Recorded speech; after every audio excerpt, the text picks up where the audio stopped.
kumanaan dadyo oo u badan ajaanib isuguna yimid barxadda weyn ee masjidka ku yaala jaamacadda caalamiga ee Afrika si ay ugu tukadaan salaada Ciidul Adha iyadoo dadweynahaasi wajiyadooda laga dheehan karay farxadda ciidda isuguna marxabeynayay soo galitaankeeda. kaamirada TV-ga qaranka oo aan la dhax qaadnay qaar kamid ah dadweynahaasi ayaa waxaa kamid ah dadkii aan la kulanay Sheekh Maxamuud Abu Shayba xubin ka ah hay'adda culimada Soomaaliyeed isagoo sheegay in loo baahan yahay in la iscafiyo lagana gudbo tafaraaruqa xasadka iyo qabyaalada isagoo arrimahaasi uga warbixinaya TV-ga qaranka Soomaaliyeed xafiiskiisa Khartoum waxa uu yiri shacabka Soomaaliyeed waxaan leeyahay ciid wanaagsan ciidan waa ciidda midnimada muslimiintii oo dhan 2 milyan ka badan baa xajka jooga meel kasta ka yimid inay midoobaan dantooda iska daayaan tafaraaruqa iyo kala tagga iyo khilaafka iyo qabyaalada iyo gobolaysiga ay hal mid noqdaan awal waa yaraayeen ay midoobaan si adduunka nolol fiican ugu noolaadaan aakhirna ay dhanka kale xogayaha guud ee jaaliyadda reer Suudaan Ustaad Aadan Cabdi Sane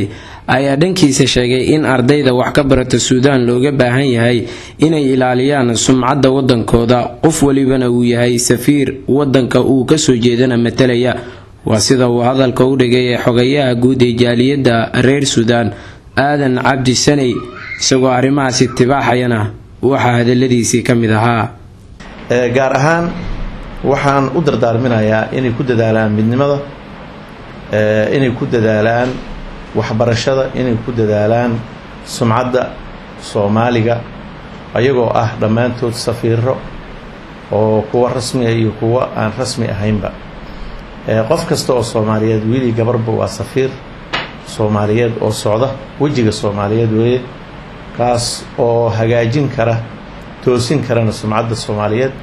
marka in ay aad iyo aad shacabka Suudaan oo aad iyo aad runtii ah shacab najecel oo maaragtay runtii aad iyo aad yani aan isu leenahay isuna egnahay isku dhex noolnahay oo qadiiman waqti horena ahaa waqti yani shacab aad iyo aad aan isu dhex galnay laga soo bilaabo 1800 aakhirkeedii waqtigii halgamada ay socdeen. ciidan ayaa ka duwaneed ciidii hore ee Ciidul Fidriga maadaama magaalada aanu ahayn mid haawanaysa. Cabbaas Maxamed Nuur TV-ga qaranka Soomaaliyeed caasimadda 3 geesoodka ee Khartoum Suudaan.